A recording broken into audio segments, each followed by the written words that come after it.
ఈ రోజే సోమవతి అమావాస్య. సోమవారం అమావాస్య వస్తే దానిని సోమవతి అమావాస్య అని పిలుస్తారు. ఎంతో పవిత్రమైన విశిష్టమైన రోజు ఇది. ఈ రోజు ఈ కథను విన్నా, చదివినా, చెప్పినా సకల శుభాలు కలుగుతాయి, శివానుగ్రహం కలుగుతుంది. మరి ఆ కథ ఏంటో ఇప్పుడు ఈ వీడియోలో తెలుసుకుందాం. శివునికి సోమవారము అంటే ఎంతో ఇష్టం అన్నమాట అందరికీ తెలిసిందే. అమావాస్య నాడు ఆయన్ని పూజిస్తే కూడా విశేష ఫలితం లభిస్తుందని చెబుతూ ఉంటారు. ఇక సోమవారము అమావాస్య కలిసి వచ్చే రోజే సోమవతి అమావాస్య. శివారాధనకు విశిష్టమైన రోజు ఇది. దక్ష యజ్ఞం కదా అందరికీ తెలిసిందే. తన అల్లుడైన శివుణ్ణి అవమానించేందుకు దక్షుడు ఈ యజ్ఞాన్ని తలపెట్టాడు. ఆ యజ్ఞానికి శివుణ్ణి, శివుడి పరివారాన్ని తప్ప అందరినీ ఆహ్వానించాడు దక్షుడు. ఈ సంగతి తెలుసుకున్న సతీదేవి పుట్టింటి మీద మమకారాన్ని చంపుకోలేక దక్షయజ్ఞానికి వెళ్లి తీరతారని పట్టుబట్టింది. మహాశివుడు ఎన్ని విధాలా చెప్పినా వినిపించుకోలేదు సతీదేవి.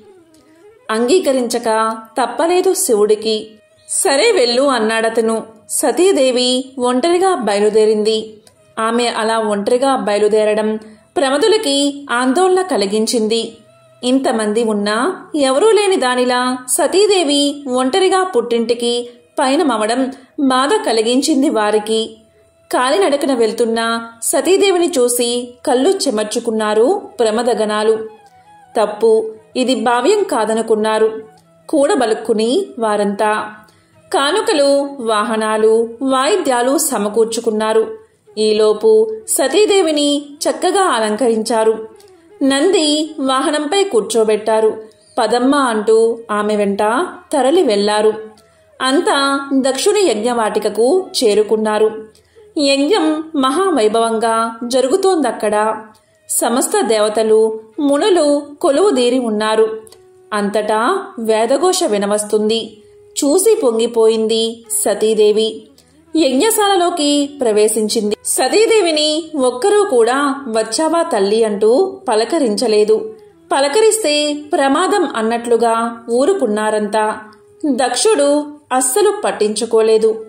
కన్నెత్తి కూడా కూతుర్ని చూడలేదు. బాధపడింది సతీదేవి. తల దించుకుని నిలబడింది.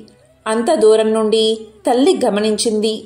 పరుగున వచ్చింది. సతీదేవిని గట్టిగా కౌగిలించుకుంది. వచ్చావా తల్లి, రావేమో అనుకున్నాను అని పలికింది. ప్రయాణం చేసి అలసిపోయినట్లున్నావు అని చీర కొంగుతో కూతురు ముఖాన్ని తుడిచింది తల్లి. తల్లి ఎప్పుడైతే సతిని చేరదీసిందో అప్పుడు ఇక ప్రమాదం లేదనుకుని తోబట్టువులంతా చుట్టుముట్టారామెను. అభిమానంగా పలకరించారు. రారా అంటూ సరసన కూర్చోబెట్టుకునేందుకు సిద్ధపడ్డారు. కూర్చోలేదు సతీ. కళ్ళెర్రజేసుకుని నిలబడింది. తన తండ్రి చేసిన అవమానాన్ని తట్టుకోలేకపోయింది సతీదేవి. తోబట్టువులంతా కుటుంబ సమేతంగా వచ్చారు. వారందరినీ పేరు పేరునా పిలిచి తన భర్తని, తండ్రి పిలవకపోవడాన్ని భరించలేకపోయిందామె. మండుతున్న కళ్ళను ఒక్క క్షణం మూసుకుని తెరచింది. నిప్పు కణాల్లా, నెత్తురు చుక్కల్లా సతీదేవి కన్నీటి బొట్లు జలజల నేల రాలాయి. చూశారు అది ప్రమదులు. కోపోద్రిక్తులయ్యారు. దక్షుణ్ణి వధించేందుకు కత్తులు దూశారు. వారిని వారించింది సతీదేవి. తండ్రిని కోపంగా చూస్తూ ఇలా పలికింది. మదాంధుడువై నా భర్త శివుణ్ణి ద్వేషిస్తున్నావు. నీకిది మంచిది కాదు తండ్రి. సర్వేశ్వరుడు నా భర్త ఎక్కడా, అధమాధముడివి నువ్వెక్కడా? నా భర్తకు హవిర్భావం లేకుండా చేస్తావా? మమ్మల్ని అవమానిస్తావా? దీనికి ఇంత కింద అనుభవిస్తావు నువ్వు. నీ తనువున పుట్టిన పాపాన్ని నేను భరించలేను. నాకీ శరీరం వద్దు. ఇప్పుడే ఈ క్షణమే ఈ శరీరాన్ని వదిలి నేను పవిత్రురాలు అవుతాను అని అయోమయంగా ఆందోళనగా చూస్తున్న మునులను, దేవతలను కడగంట చూసి కుశలు పరిచింది సతీదేవి. వాటిపై ఉత్తర దిశగా కూర్చుంది. కళ్ళు మూసుకుంది. చిత్తం పరమశివుని అధీనం చేసి నవరంధ్రాలను బంధించింది. మహాయోగులకు కూడా సాధ్యం కాని యోగాన్ని ఆరంభించింది. పంచ ప్రాణాలను వాటి మూల స్థానాల్లోంచి కదిలించింది. దాంతో సమాధి స్థితిలో ఉన్న ఆమె శరీరం నుంచి మంటలు ఎగిసిపడ్డాయి. ఆ యోగాగ్నిలో సతీదేవి దహనమైపోయింది. ఆమె అలా దహనమైపోవడమేమిటి, ముల్లోకాల్లోనూ హాహాకారాలు చెలరేగాయి. భయంతో సమస్త భూతకోటి కంపించింది. దక్షుణ్ణి అంతా అసహ్యించుకున్నారు. ప్రమదులు మరింక ఆగలేదు. యజ్ఞవాటికలో ఉన్న అందరినీ చంపేందుకు సిద్ధమయ్యారు. సతీదేవి మరణం గురించి విన్న శివుడు ఆగ్రహంతో ఉగ్గిపోయాడు. తన వెంట్రుకతో వీరభద్రుణ్ణి సృష్టించాడు. ప్రమదగణాలతో పాటుగా ఆ వీరభద్రుడు దక్షుని మీదకు దాడి చేశాడు. అక్కడ యజ్ఞానికి వచ్చిన వారందరినీ చావ చితకబాదాడు. శివగణాల చేతిలో చావు దెబ్బలు తిన్నవారిలో చంద్రుడు కూడా ఉన్నాడు. చంద్రుడు సాక్షాత్తు శివునికి తోడల్లడు. అయినా శివుణ్ణి అవమానించే కార్యక్రమంలో పాల్గొన్నందుకు తగిన శాస్తిని అనుభవించాడు. నిలువెల్లా గాయాలతో నిండిన చంద్రుడు వాటి బాధలకు తాళలేకపోయాడు. తనకు ఉపశమనం కలిగించమంటూ వెళ్లి ఆ పరమేశ్వరుని వేడుకున్నాడు చంద్రుడు. చంద్రుడి బాధను చూసిన బోలాశంకరుడి మనసు కరిగిపోయింది. రాబోయే సోమవారం నాడు అమావాస్య తిథి కూడా ఉన్నదని, ఆ రోజున కనుక తనకు అభిషేకం చేస్తే చంద్రుని ఆరోగ్యవంతుడవుతాడని అభయమిచ్చాడు. ఆ విధంగా శివుని సూచన మేరకు చంద్రుడు సోమవారం అమావాస్య కలిసిన రోజున శివుడికి అభిషేకం చేసి తన బాధల నుంచి విముక్తుడయ్యాడు. అప్పట్నుండి సోమవారం నాడు వచ్చే అమావాస్యని సోమవతి అమావాస్య అనే పేరుతో పిలవడం జరుగుతుంది. సోముడు అంటే చంద్రుడు అనే అర్థం ఉంది. ఆ చంద్రుణ్ణి ధరిస్తాడు కాబట్టి శివుడు కూడా సోమేశ్వరుడు అయ్యాడు. సోమవతి అమావాస్య రోజున శివునికి అభిషేకం చేస్తే విశేషమైన ఫలితం లభిస్తుందని పెద్దలు చెబుతారు. ఇందుకోసం తలారా స్నానం చేసి శివుణ్ణి పంచామృతాలతోనూ జలంతోనూ అభిషేకించమని సూచిస్తారు.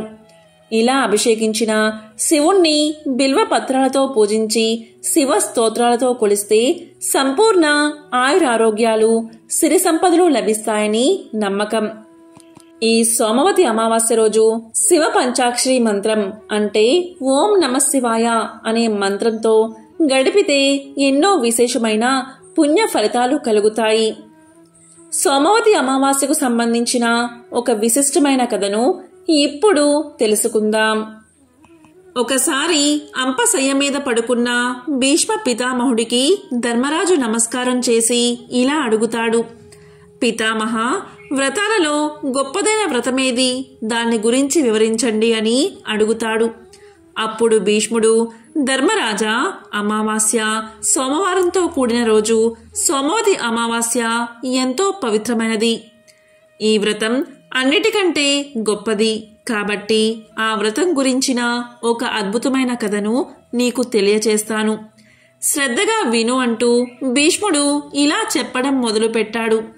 ధర్మరాజా, పూర్వం కాంచి అనే పేరుగల ఒక పట్టణం ఉండేది. ఆ పట్టణం ఇంద్రుడి అమరావతి వలె ప్రకాశిస్తూ ఉండేది. ఆ పట్టణంలో రత్నసేనుడు అనే రాజు ఉండేవాడు. అతని రాజ్య పాలనలో దేవతలు, ప్రజలు కూడా ఎంతో సంతోషంగా ఉండేవారు. ఇలా ఉండగా ఆ నగరంలో దేవస్వామి అనే పేరుగల ఒక బ్రాహ్మణుడు ఉండేవాడు. ఆయన భార్య పేరు ధనవతి. ధనవతి మహాలక్ష్మి వలె ప్రకాశిస్తూ ఉండేది. ఆమెకు 7 కొడుకులు, అలాగే ఒక అందమైన కూతురు ఉండేది. ఈ విధంగా కొడుకులు, కోడళ్ళు, మనవళ్ళు, మనవరాలతో ఎంతో సంతోషంగా ఉండేవారు. ఇలా ఉండగా ఒకరోజు ఒక బ్రాహ్మణుడు భిక్ష కోసం వచ్చాడు. దేవస్వామి కుటుంబం వారంతా అతనికి ఆతిథ్యం ఇచ్చారు.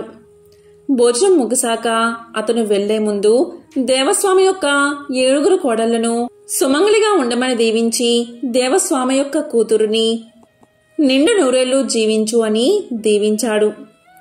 ఇది విన్న దేవస్వామి భార్య ధనవతి ఆ బ్రాహ్మణుణ్ణి, మీరు ఎందుకు నా కుమార్తెను అలా దీవించారు అని అడుగుతుంది.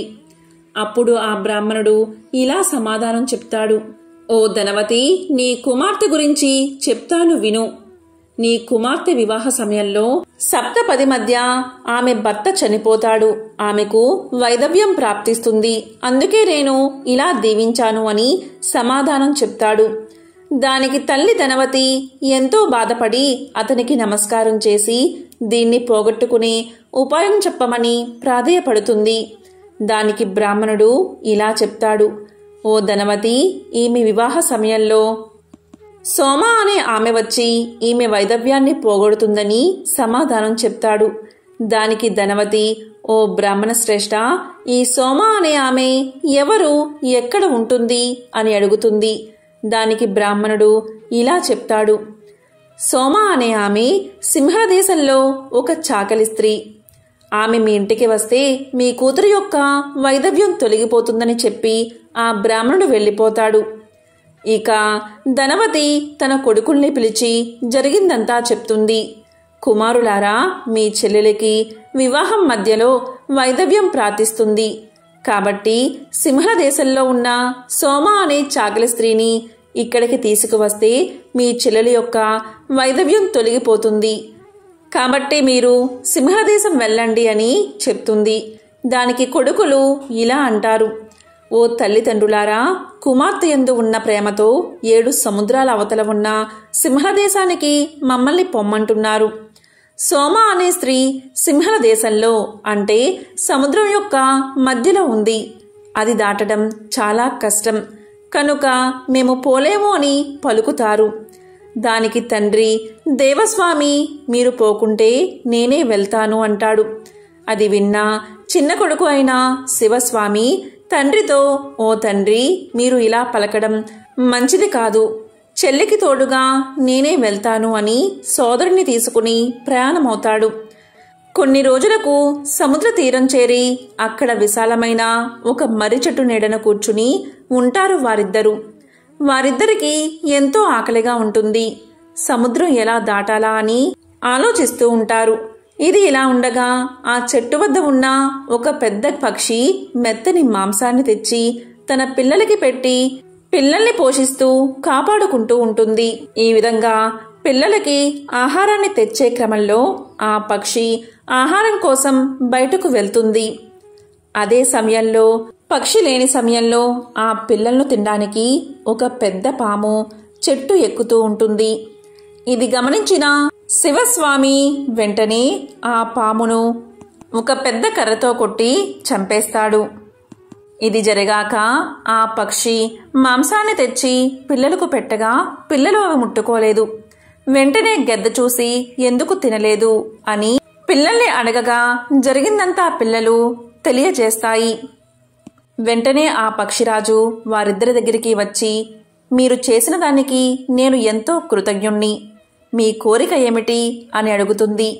దానికి ఆ అన్నా చెల్లెళ్ళు, ఓ పక్షిరాజా, ఈ సముద్రం మధ్యలో ఒక ద్వీపం ఉంది. ఈ సముద్రాన్ని ఎలా దాటాలో మాకు అర్థం కావడం లేదు. అక్కడ సోమ అనే ఆమెను మేము కలవాలి. అలా చేస్తే నా చెల్లి యొక్క వైధవ్యం తొలగిపోతుందని శివస్వామి తెలియచేస్తాడు. దానికి పక్షిరాజు, సరే, రేపు ఉదయమే నేను అక్కడికి చేరుస్తాను అని చెప్పి పక్షి పిల్లలకు ఆహారం పెట్టి మరుసటి రోజు ఉదయమే ఆ పక్షి ఆ అన్నా చెల్లెలిద్దరినీ తన వెన్ను మీద కూర్చోబెట్టుకుని 7 సముద్రాల అవతల ఉన్న సింహళ ద్వీపంలో ఉన్న సోమ అనే చాకలి స్త్రీ ఇంటి ముందు దించుతుంది. ఇక ఆ అన్నా చెల్లెలిద్దరూ ఆ ఇంటి ముందు ఊడ్చి శుభ్రం చేసి ముగ్గులు పెడతారు. అప్పుడు సోమ అనే చాకలి స్త్రీ వచ్చి అంతా చూసి ఆశ్చర్యపోయి, నా ఇంటిని ఇంత అందంగా ఎందుకు మార్చారు, ఎవరు మీరు అని అడుగుతుంది. అప్పుడు ఆ అన్నా చెల్లెళ్ళు జరిగిందంతా వివరించి చెబుతారు. అది అంతా విన్నా సోమ, సరే, ఇక పనులు ఆపండి. నీ చెల్లెలి వైధవ్యం పోగొట్టడానికి నేను మీ వెంట వస్తాను అని చెప్పి తన 7 కోడళ్లతో చెప్పి పక్షిరాజును వాహనంగా చేసుకుని ఇంటికి చేరుతుంది. ఇక చిన్న కుమారుడైన శివస్వామి తన చెల్లెలికి తగిన వరుణ్ణి తేవడానికి వేరే దేశం పోయి ఉజ్జయిని నగరం చేరి అక్కడ ఉన్న దేవశర్మ కొడుకైన రుద్రశర్మ అనే పేరుగల ఒక వరుడికి 10,000 వరహాలు ఇచ్చి ఒక మంచి ముహూర్తంలో వివాహం జరుగుతూ ఉండగా సప్తపది సమయంలో రుద్రశర్మ ఉన్నవాడు ఉన్నట్లుగా మరణిస్తాడు. వెంటనే సోమ తన సోమవతి అమావాస్య ఫలాన్ని ఆ శవానికి దారపోస్తుంది. వెంటనే అతడు బతుకుతాడు. ఇది చూసిన వారందరూ ఎంతో ఆశ్చర్యపోతారు.